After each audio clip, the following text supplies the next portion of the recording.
একটি দেশের অর্থনৈতিক উন্নয়নে, একটি দেশের বিনিয়োগের ব্যাপারে প্রথম বিষয়টি কি জানেন? Feel good factor. You must have feel good factor. Private sector যদি ওই ফিল গুড ফ্যাক্টরটা ফিল না করে, সেটা লোকাল অথবা বাইরের কেউ এখানে আসবে না, বিনিয়োগ করবে না। আমি অবশ্য একটু গর্ব করেই বলতে চাই, আমরা মনে হয় বিএনপি যতবারই ক্ষমতা এসেছি, ব্যবসায়ীদের অন্তত ফিল গুড ফ্যাক্টরটা দিতে পেরেছি। আমি বলছি না আমরা সবকিছু করতে পেরেছি, মোটেই না, অনেক কিছু করতে পারিনি, বাট শিওরলি আমরা একটা কমফোর্ট জোন দিয়েছি ব্যবসায়ীদের, আমরা একটা কমফোর্ট জোন দিয়েছি বিনিয়োগকারীদের, যার জন্য সব সময় দেখবেন ওই সময়টাতে যখনই বিএনপি ক্ষমতায় ছিল, ট্রেন্ডটা কিন্তু সবসময় আপওয়ার্ড ছিল। বিনিয়োগের ট্রেন্ড বলেন, এক্সপোর্টের বলেন, এবং ফাইন্যান্সিয়াল সেক্টর বলেন, স্টক মার্কেট বলেন, কোথাও কোনো বিপর্যয় হয় নাই। ম্যাক্রো ইকোনমিক স্টেবিলিটি সবসময় একটা ভালো লেভেলে ছিল। এবং এটার কারণটা হচ্ছে how do you give them comfort zone? Feel good ফ্যাক্টরটা কোত্থেকে আসে? ওরা যখন ফিল করে যে সরকার তাদের উন্নয়নে, দেশের উন্নয়নে, জনগণের উন্নয়নে, এমপ্লয়মেন্ট ক্রিয়েশনে সকলের জন্য একটা লেভেল প্লেইং ফিল্ড সৃষ্টি করতে পারে। এবং আমরা, আপনারা লক্ষ্য করেছেন, আমরা একটা কিন্তু স্লোগান ইতিমধ্যে বিএনপির পক্ষ থেকে এসেছে, সেটা হচ্ছে ডেমোক্রেটাইজেশন অফ দ্য ইকোনমি। অর্থনীতিকে গণতন্ত্রায়ন করা, অর্থাৎ সমস্ত স্টেক হোল্ডারের একটা সমান সুযোগ সৃষ্টি করে দেওয়া এখানে। এবং সেটা করতে গেলে প্রথমে যেটা অনেকে বক্তৃতায় বলেছেন, এখানে ওটা হচ্ছে না, সেখানে সেটা হচ্ছে না, এত বেশি বাধাগ্রস্ত হচ্ছে, ব্যুরোক্রেসির কথা বলা হচ্ছে, সব জায়গায় একটা কস্টের ব্যাপার আছে। এখানে cost of fund is very important.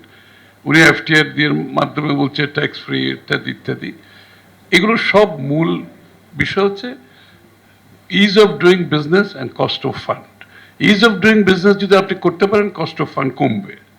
আপনি যত বেশি নিয়ন্ত্রণ করবেন তত বেশি দুর্নীতি হবে, অত বেশি ব্যবসায়ীদের কস্ট অফ ফান্ড বাড়তে থাকবে।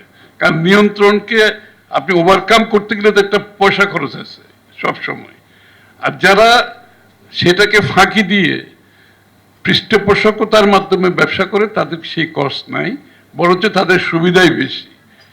এই জন্য প্রথমত আমি যেটা মনে করি আমাদের আজকের দিনে প্রয়োজন, যে total deregulation of the country.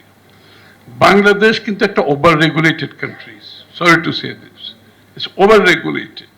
এবং যত ওভার রেগুলেটেড হবে তত বেশি সুবিধা। কার সুবিধা? ব্যবসায়ীর কোনো সুবিধা নেই। সুবিধা হচ্ছে যারা রেগুলেশন করছে, এক্সিকিউট করছে, তাদের সুবিধা। আর যারা ফাঁকি দিচ্ছে, যারা চুরি করছে, তাদেরও সুবিধা। যে লোকগুলো অনেস্ট ব্যবসা করছে তাদের জন্য একেবারেই সুবিধা নেই। তো সুতরাং আমাদের first job, I can say quite openly and clearly, যে কি আমাদের প্রথম জব হচ্ছে ডিরেগুলেট করা, ডিরেগুলেট করা।